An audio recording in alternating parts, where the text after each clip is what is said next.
Oh, hello and welcome. I'm Table. 6 days left. 6 days, but not 6 days tomorrow. I've been slacking. This is Robocraft, and I'm going to explain the step-by-step what's going on until the countdown. The new meta, huge changes. It's all very exciting. The main one for me personally is the respawning. That's the one that's going to interest me the most.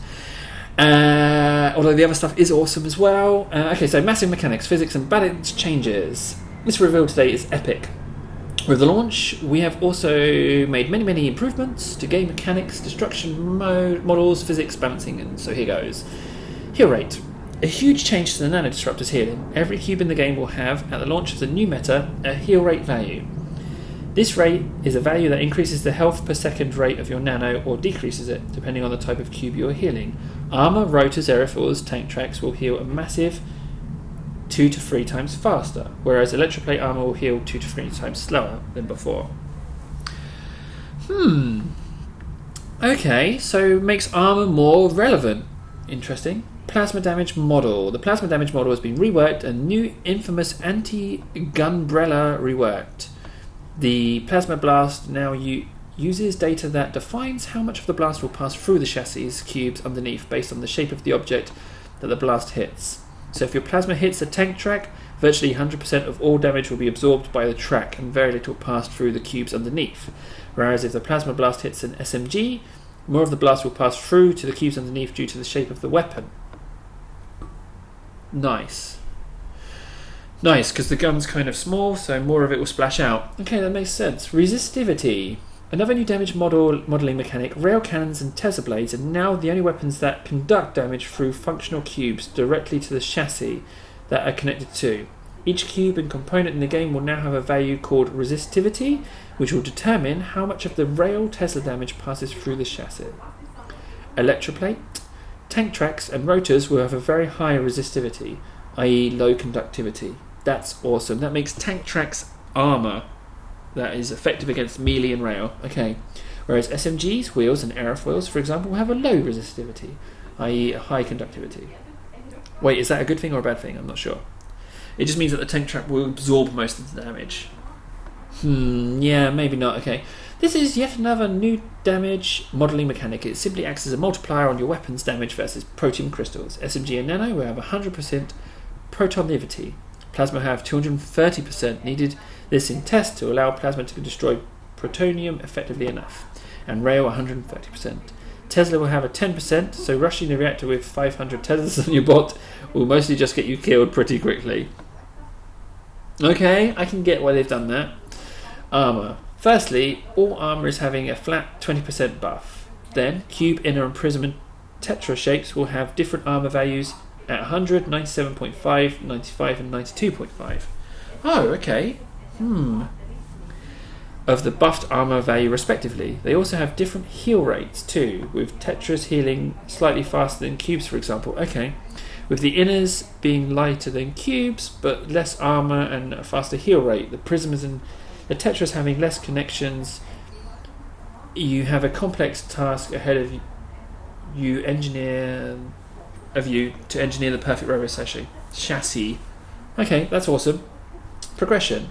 We are making a key change to the progression of the tech tree. Only armor will be able to be unlocked with tier -1. Wait, hang on a second. We are making a key change to the progression of the tech tree. Only armor will be able to be unlocked with the T-1 TP. We're making this change to prevent gun rushing, though through to tier 10. So some players reported getting from tier 1 to tier 10 in under 10 hours play. This is supposed to take weeks. It's true, that has been happening. We hope this will also introduce the prevalence of glass cannons in games, since users will need to at least 100 to 200 armor cubes in the correct tier to tier up. With this change, we are reducing the RP cost of all armor a massive 20%, so it is easier to get the armor you need to tier up. That is brilliant. That is brilliant, because it was glass cannon. That's what I did, and it's not fun. It's just quick. That is awesome, because speaking from someone who has been in tier 10 for a very long time, or tier TX for a very long time, it's the journey that's so awesome. Like I kind of miss the tiering up. So that's awesome. I know it sounds like you're getting stuck out of being able to really like move up quickly, but that's really awesome. I know you don't think it now if you're in tier 4, but it is. Wheel physics overhaul. Man, this is huge. Wheels are getting very unstable under overclocking, and we really wanted wheels to be able to go silly speeds with massively overclocked and combined with forward thrusters. So we spent some time reworking the wheel physics. Wheels now accelerate, decelerate cleanly, as opposed to creating random wheelies when you didn't expect one then. That's fair enough. Sideways friction of tyres has been reduced, allowing some sliding sideways slides, and turning comes quickly, reducing the likelihood of flipping rolling on tight turns at speeds and providing some really nice, almost rally-style drifting when you get the balance right. Forward friction and friction when stopped has been improved to help hill climbing and holding steady when trying to take that rail shot. The mass of wheels has been increased quite a bit, lowering the centre of mass of your robot and helping the ground it at speed. Brilliant. These are all very good things for wheels. Hover physics changes. Hover blades have had some rework too. The main objective was to make weight make a difference to max speed. Don't worry, we didn't nail the speed of hovers to the ground when super tanky, but you will notice the smaller, lighter hovers moving faster than if you were fully laden.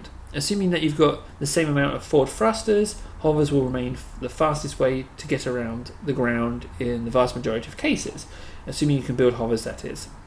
We've done some more work in improving stability of hovers, particularly aiming to reduce the wobbling that you get sometimes. Good. Mega hovers have been given a significant boost to hover force so that you can carry larger megabots with them. Good.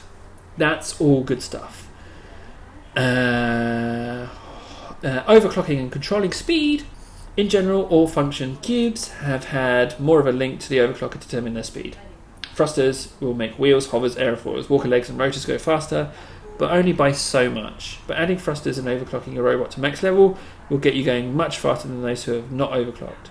In general, robots will start a battle a little bit slower than they currently are, aside from tanks, and will overclock to speeds much higher than current speeds in game. Fine. Yes, I hear you say, where are the stats? I want actual values. Tomorrow we'll give you some stat overload, so stay tuned. Well, there we go, day 6. That's massive. That's good stuff, especially wheels. That really does something for wheels. I see lots of...